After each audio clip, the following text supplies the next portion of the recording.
जहानाबाद जदयू अति पिछड़ा प्रकोष्ठ की बैठक में प्रमंडलीय संकल्प रैली को सफल बनाने का लिया गया निर्णय। 19 जनवरी को गया में होने वाली है संकल्प रैली। बीजेपी अति पिछड़ा मंच के कार्यकर्ताओं ने जहानाबाद में की बैठक। शामिल हुए मंच के प्रदेश अध्यक्ष प्रमोद चंद्रवंशी।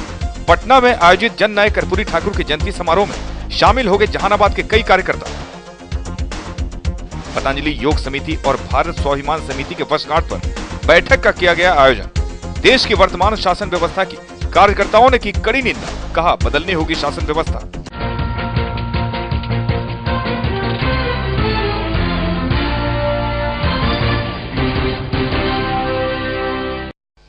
जहानाबाद जिला जदयू अति पिछड़ा प्रकोष्ठ की एक बैठक पार्टी के कार्यालय में संपन्न हुई। इस बैठक में प्रखंड और जिला कार्य समिति के सदस्य शामिल थे।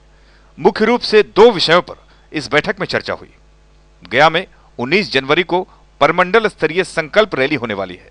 आयोजित रैली को व्यापक पैमाने पर सफल बनाने का निर्णय कार्यकर्ताओं ने लिया। यह तय किया गया कि संकल्प रैली में अति पिछड़ा समाज के हजारों लोग जहानाबाद से जाएंगे। दूसरा विषय था जन नायक स्वर्गीय कर्पूरी ठाकुर की जयंती पर आयोजित समारोह। पटना के श्री कृष्ण मेमोरियल हॉल में 24 जनवरी को जयंती समारोह का आयोजन किया गया है, जिसमें कई लोग यहां से जाएंगे और समारोह को सफल बनाने में अपनी भागीदारी देंगे। चंदन मिश्रा, आजकल के लिए। इस बैठक में 2 बिंदु बहुत ही महत्वपूर्ण है।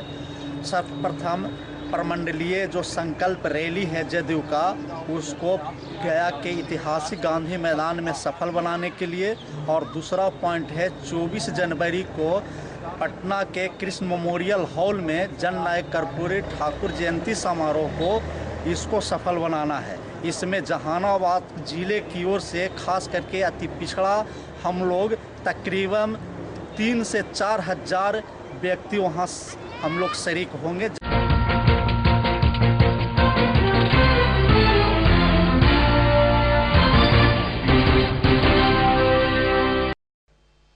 भारतीय जनता पार्टी के जहानाबाद जिला कार्यालय में अति पिछड़ा मंच की बैठक हुई। इस बैठक में मंच के प्रदेश अध्यक्ष प्रमोद चंद्रवंशी मुख्य अतिथि के रूप में उपस्थित थे। स्थानीय कई कार्यकर्ताओं ने भी बैठक में शिरकत की। मुख्य रूप से इस बैठक में जन नायक कर्पूरी ठाकुर की जयंती समारोह को सफल बनाने का निर्णय लिया गया। पार्टी के द्वारा पटना में समारोह आयोजन किया गया है। इस मौके पर प्रदेश अध्यक्ष ने जन नायक की जीवनी पर प्रकाश डाला, उनके कुशल व्यक्तित्व की चर्चा की और कहा कि स्वर्गीय कर्पूरी ठाकुर ने अपना जीवन अति पिछड़ों के लिए समर्पित कर दिया था। वे आदर्श पुरुष थे। इसके अलावा बीजेपी अति पिछड़ा मंच के कार्यकर्ताओं को चुनाव प्रबंधन सीखने के लिए दिल्ली भेजने के मुद्दे पर भी विस्तार से चर्चा की गई। चंदन मिश्रा, आजकल के लिए। जन नायक कर्पूरी ठाकुर जयंती समारोह के दृष्टिकोण से यह बैठक चल रही है। और दूसरी बात की अति पिछड़ा मंच के कार्यकर्ताओं को चुनाव प्रबंधन सीखने के लिए पूरे बिहार प्रदेश से कार्यकर्ताओं को दिल्ली भेजना है।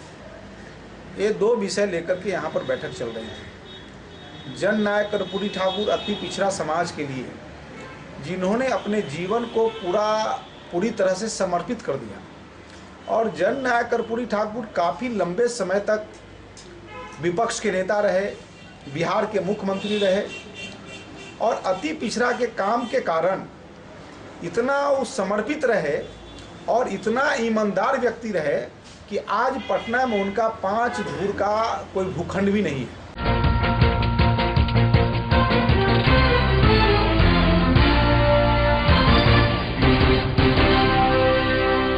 पतंजलि योग समिति के स्थापना हुए 20 साल हो गए। स्थापना दिवस के उपलक्ष्य में जहानाबाद स्थित माध्यमिक शिक्षक संघ भवन में समिति के जिला स्तरीय सदस्यों ने बैठक की। आज ही के दिन 6 साल पहले बाबा रामदेव ने भारत स्वाभिमान समिति का भी गठन किया था। इन दोनों समितियों के गठन के वर्षगांठ पर आयोजित इस बैठक में देश की वर्तमान शासन व्यवस्था की कड़ी निंदा की गई। समिति के कार्यकर्ताओं ने कहा कि इस देश की शासन व्यवस्था को बदलना होगा, क्योंकि आजादी के 63 साल बाद भी इस देश में अंग्रेजों की तरह शासन चलाया जा रहा है, जो किसी भी आजाद देश के लिए शर्म की बात है। चंद्र मिश्रा, आजकल के लिए। आज पतंजलि योग समिति का भी स्थापना दिवस है, और आज से 6 साल पहले पतंजलि योग समिति के प्रधान जो बाबा रामदेव जी हैं, वो राजीव दीक्षित जी के साथ भारत स्वाभिमान का भी संगठन किया था आज ही के दिन, और उसी का आज दोनों का स्थापना दिवस है। संदेश ये है कि इस देश में जो शासन व्यवस्था है पूरी व्यवस्था को परिवर्तित करना है हमको, इसलिए कि जो व्यवस्था अभी तक चल रही है, जो अंग्रेज़ों के समय में चल रहा था, वही व्यवस्था आज भी चल रही है, जो किसी भी आज़ाद देश के लिए शर्म की बात है।